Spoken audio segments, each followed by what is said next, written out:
The flickering candlelight cast long dancing shadows on the dusty basement walls.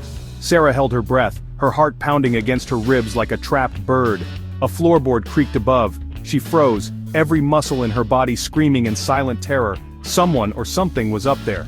She had been hiding for what felt like an eternity, the darkness pressing in, amplifying every rustle and groan of the old house. The intruder's heavy footsteps echoed through the silence, each one pushing Sarah closer to the edge of panic. Her mind raced, a jumble of fragmented thoughts and images. She had to escape. But which way? The basement window, nailed shut for years, offered no escape. The stairs leading up to the kitchen, the only way out, were now a terrifying gauntlet. Fear, icy and paralyzing, threatened to consume her. Fear, a primal instinct hardwired into our very being, serves a critical purpose: survival.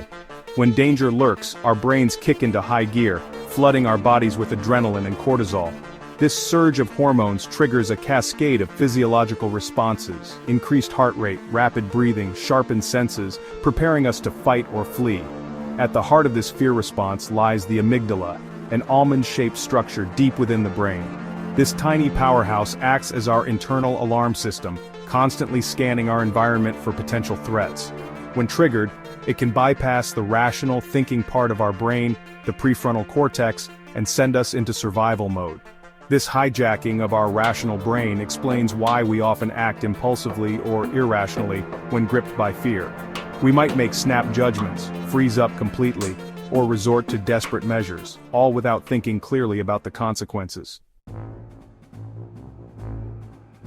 Throughout history, fear has been a potent weapon, wielded by those seeking to control and manipulate. Dictators sow fear to silence dissent and maintain their grip on power. Propagandists exploit our anxieties to shape public opinion and sway elections. Marketers prey on our insecurities, convincing us that we need their products to be safe, secure, or accepted. Think about the last time you saw a political ad. Chances are it played on your fears about the economy, immigration, or national security. Or consider the endless stream of commercials for home security systems, life insurance policies, and anti-aging creams. Each one subtly, or not so subtly, taps into our fears of loss, vulnerability, and mortality. Fear can also be a tool for coercion and abuse in our personal lives. An abusive partner might use threats and intimidation to control their victim's behavior. A bully might use fear to maintain their social dominance over others. Section 4. Fear's utility, a tool for change.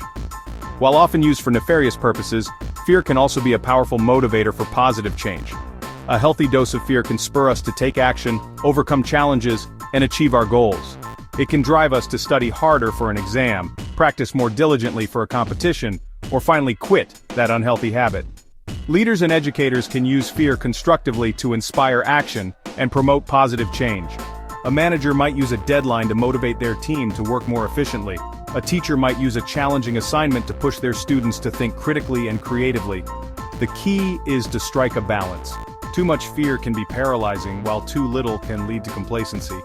Effective leaders and mentors understand this delicate balance and use fear judiciously to inspire and motivate, not to control or manipulate.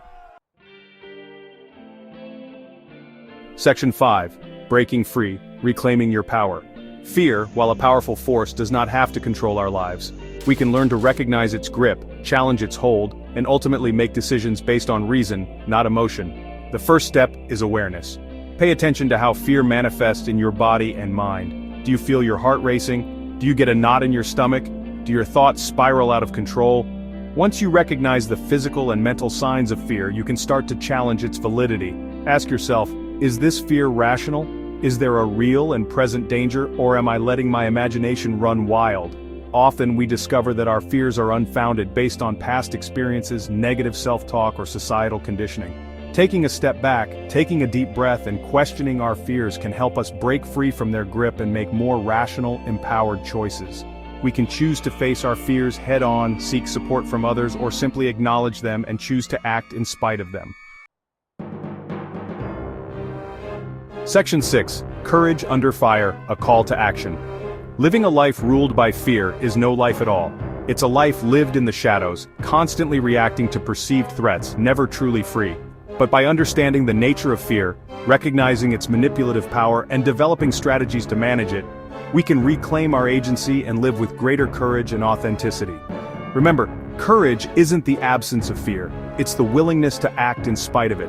It's about acknowledging our fears, challenging their validity, and choosing to move forward with purpose and intention, even when it feels uncomfortable or uncertain. So, the next time fear rears its head, don't let it control you.